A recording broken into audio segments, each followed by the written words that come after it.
Hi everybody, welcome to the UEA Nursing Podcast. We have a Meet the Lecturer episode today, and I'm joined by Emma. Hi Emma. Hi there. And we're going to have a chat with you to find out a little bit about you, your background, your career, and what you do at the university. Yeah, great. So let's start with real basic introduction. Who are you and what's your role here? Okay. So my name's Emma Harris, and I'm one of the adult nursing lecturers here. And I teach on the BSc programmes and the nursing degree apprenticeships and also the postgraduate programmes. So people watching might see you on a number of different areas. You're not just in one course or one area.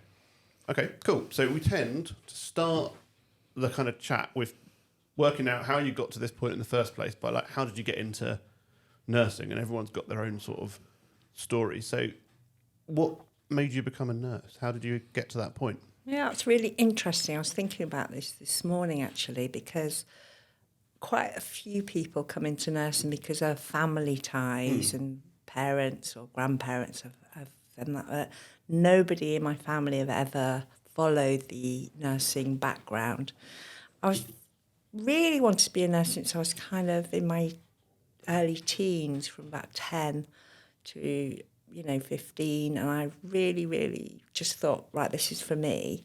Why was that? I think because we had a couple of really good adult family friends who I connected with really early on, and really enjoyed hearing their stories and their excitement, enthusiasm. And I thought, this is what I want to follow, because knowing that every day is different, I didn't really want to be behind a desk or a computer. And I thought, what do I want to do? And my family have always said I'm the caring one of the family. So I think that's probably why I went down that route. A natural caring kind of role. Yeah. And then so your sort of friends of the family were nurses, you saw what they did and you thought, I could do that. I could be one of them. Absolutely. Yeah. It's interesting. Yeah, a lot of people say, my mum was a nurse, or my nan was a nurse, or my aunt was a nurse. But I'm the same as you. I haven't got any relatives at all. And my little sister's a doctor, and neither of us have got any previous link to healthcare of any kind. They're all, like, our families are just teachers. Yeah. Loads of teachers everywhere. Yeah, my family, teachers or hospitality, people in hospitality. Yeah. So you didn't consider anything else? You didn't consider teaching or hospitality or going off into any of those? You thought... No, I worked in hospitality with summer jobs, really, and I enjoyed that, don't get me wrong. My other half ran a pub, I was part of that, so that's hospitality, but always been a nurse since I was 18. So where did you do your training? I did my training in London at St Bartholomew's Hospital in 1986. Which was great. I took a year out before I did my training. I love travelling, so I went to America, and I love skiing.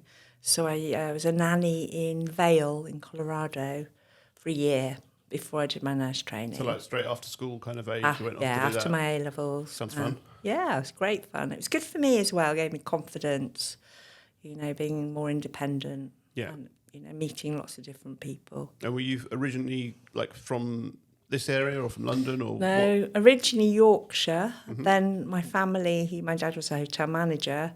We moved down to St Ives in Cornwall, and lived there from 9 to when I left to do my nannying. And it's great. St Ives is where we lived. So it's quite a big difference to go from St Ives off to America to do the nannying and then to London to do your training. Absolutely. Quite a transition. Great experience, though. And how did you find your training? Did you instantly kind of warm to it? And obviously the training, the way it happens now is completely different to how it was then. Absolutely. I absolutely loved my training. I met so many different people from different areas. We all came from all around the country. We all had really different backgrounds. Different age group. There were a number of us were young, but we had some mature students there as well in those days as well, which is great. Our group was only 26 in our set.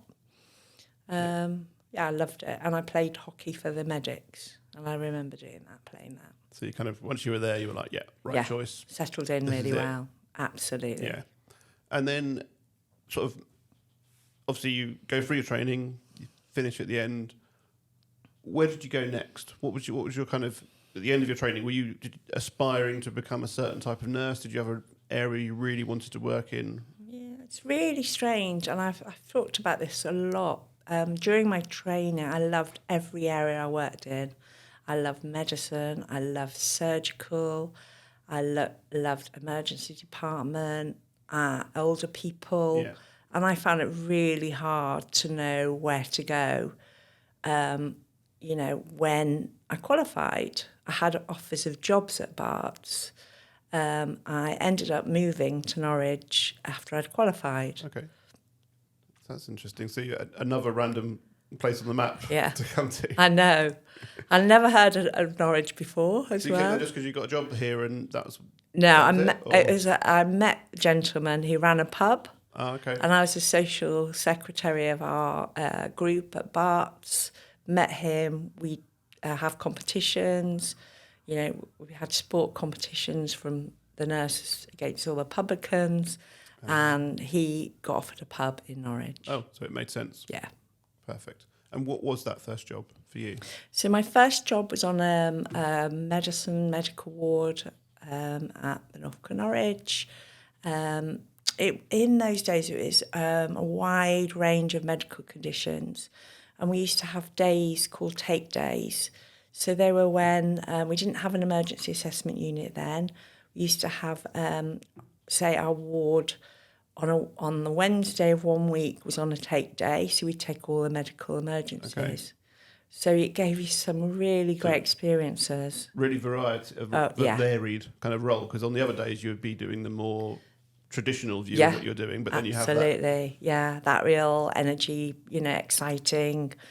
And then we'd have to move our patients that are on the ward to make sure we freed some beds, really had to plan ahead. Yeah.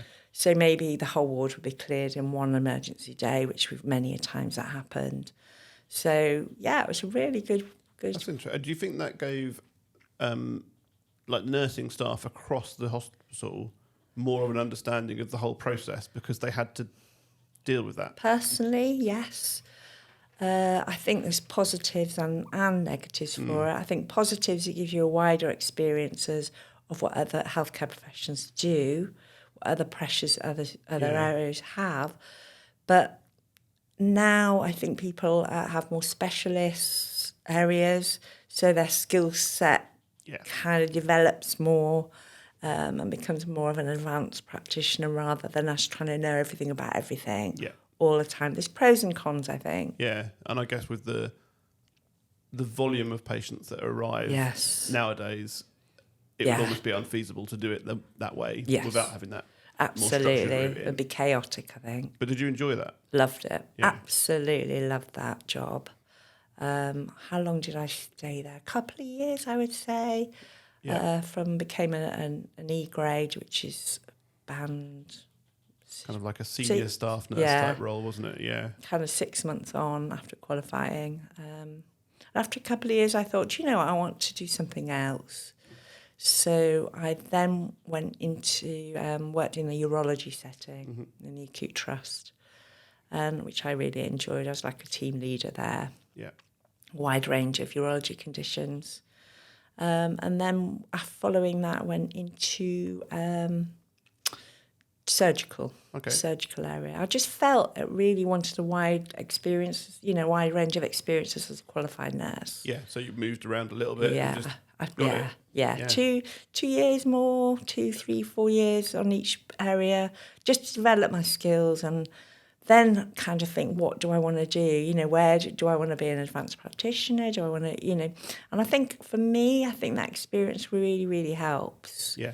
Build especially your if knowledge. You haven't got a definite end goal. Absolutely. Some people come into it and go, I know this is where I want to end up. And then you can kind of work towards it. If you're not sure, then why not get a breadth of experience and move around a little bit? I loved every area.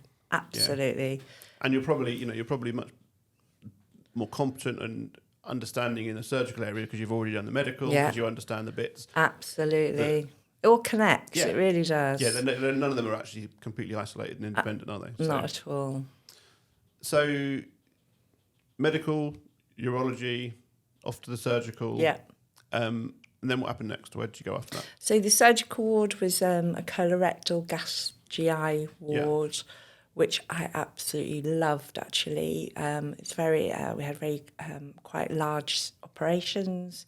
We had people, quite a lot of cancer, a diagnosis. And I found I kind of developed my communication skills and my helping people get through their surgical journey and maybe dealing with an incurable cancer. And I really it sounds really strange, but I felt that I could give a lot to those patients.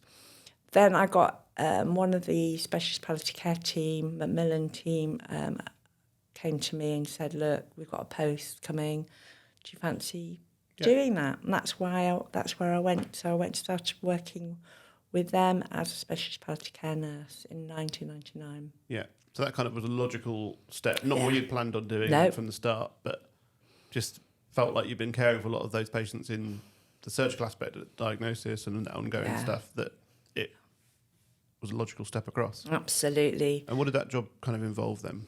So the job involved working in a very small team at the time, is being an independent practitioner, making decisions for yourself, going to all the acute setting wards and assessing individual patients, talking to their families about their condition. So if somebody had problems with, for example, symptom control issues or complex psychological care, issues, that we'd get a referral from the acute setting, either through nurses, doctors, any allied healthcare professionals, and we'd go and assess them independent ourselves. We had our consultants around all the time if we needed any support with advice. So then we'd advise the doctors on prescribing and how we'd manage these individual patients. Yeah, so quite a kind of part of a team, but you worked autonomously doing your own assessments because you were that specialist by that point that you knew what to do. I loved it. And you just said you did that for quite a long time. Yeah, 19 years. During that time, I became I got asked to work for the Strategic Health Authority to run a project.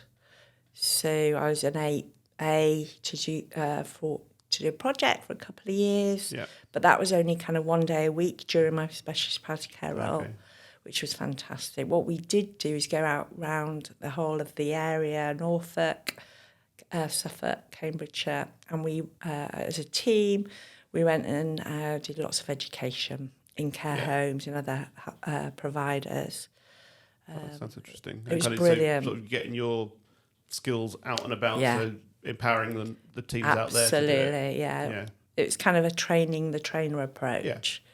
Yeah, we did win an award for that, so it was great. Yeah, obviously went palliative care award. It's great. Yeah, we published, did research on it, and so that really helped as well during my 19 years. It kind of gave me another avenue to focus on. Yeah, it wasn't just doing the same thing all the time. Absolutely. You had that different focus. Yeah, and then that seems to have given you loads of relevant skills to move across to working at universities. Absolutely. If you were doing teaching and the research and all that kind of stuff. Yeah.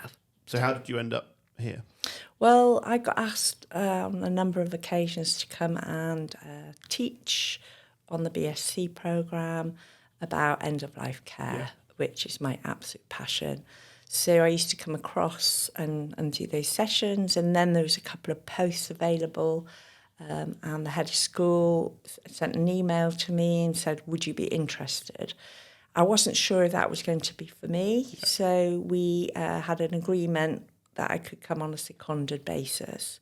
So I was still employed by the hospital, and there safety net. It really was a safety net. For me, it was really helped to know if this was for me. Yeah, I did exactly the same thing. I was a secondment for a year. I didn't know that. Yeah, my first year was a seconded. Because it's so different, isn't it? You yeah. don't know, do you? Especially if you've been a nurse for millions of years, like I have. You just don't feel, you don't know if you want to move away from that clinical side of it.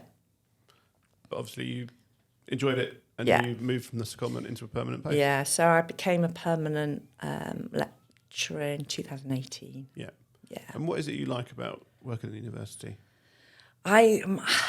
Sounds like a cliche, but I love seeing the students arriving that first week and supporting them throughout their 3 years, seeing their confidence build, seeing them absolutely scaffold their learning and really develop in their skills, in their abilities, and see them turn out to be an amazing nurse at the end of it. That for me is that's the biggest area I enjoy the most. Yeah, and I mean, maybe it does sound like a cliche or cheesy or whatever it is, but it's true, isn't it? And you can really, really notice the difference. And I don't think the students see it in the same way. They kind of... Absolutely. I know. It's incredible. And, when you first, you look back at that, when you first meet a first year and say, right, what do you want? What are your worries? What are your fears? What your aims and goals of this? And, and then as you work, with them, support them, it's just amazing how, I just love seeing those third years. I'm so proud on that day when they've qualified and you've seen all that amazing hard work, dedication, and they're going to go out there and be amazing nurses. Yeah. And I think the true answer to do that is just really get your head down and work really, really hard, but also enjoy yourself as well. Plan ahead and really, really just kind of ask questions, develop yourself and be, work together. Yeah, it's some good advice because you kind of get out of it what you put in, don't you, as a student? 100%. So if you work hard, if you make the most of all your placements, even if you don't enjoy them all, but you can still learn from them all. Yeah. It shows. Yeah, it really, really does. And those students that have, come back to you, a couple of students I'm still in touch with, they're doing masters, they're a couple of years post-graduation, they are senior nurses. It's incredible, really. Yeah. So it's all worth the hard work. Good. Well, thank you very much. I think that's really interesting. We kind of found out a little bit about you and about your career. So students who are watching might come and ask you some more questions now. They might have a particular interest that links in with you. Yeah. That's great. Thank you very much. Thank you. I hope you found this interesting. Please, if you do, hit like. You can subscribe to the channel as well so you can get alerts when there are new videos and new episodes. And you can add comments or any questions below. And please explore because we've got lots more Meet the Lecturer episodes, if you haven't watched them all, that are available as well. So thank you very much. And thanks again, Emma. Thank you, Joe. Thanks. Thank you.